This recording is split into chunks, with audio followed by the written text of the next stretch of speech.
ত্রয়োদশ জাতীয় সংসদ নির্বাচন সামনে রেখে প্রস্তুতি নিতে মাঠে নেমেছে নির্বাচন কমিশন। ভোটের আগে জেলার সর্বোচ্চ কর্মকর্তা থেকে শুরু করে উপজেলা পর্যায়ের কর্মকর্তাদের সঙ্গে করছেন মতবিনিময়।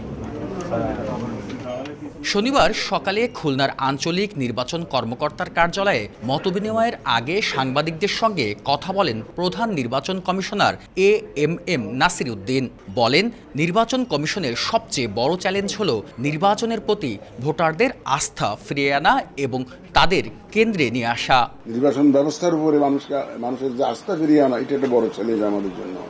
সবথেকে বড় চ্যালেঞ্জ এটা। কিন্তু স্বচ্ছতা যদি এনশিওর করা যায় তো মানুষের কাছে এটা গ্রহণযোগ্য হয়। এটা একটা আমাদের একটা চেষ্টা থাকবে।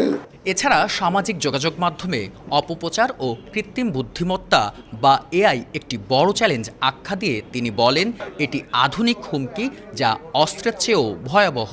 সোশ্যাল মিডিয়া বলে একটা জিনিস যে বাইরেছে, এমনভাবে চলছে যে একজনে একটা ফেসবুকে অপতথ্য দিল বা ভুল তথ্য দিল, একটু যাচাই বাছাই না করে আর 1000 লোকে শেয়ার করে দিল। এটা এই ইলেকশনে এই অ্যাবিউজ অফ এআই, এটা একটা আমাদের জন্য বড় চ্যালেঞ্জ হিসেবে দেখা দিয়েছে। এখন মডার্ন একটা যুগে একটা মডার্ন থ্রেট আমি বলবো।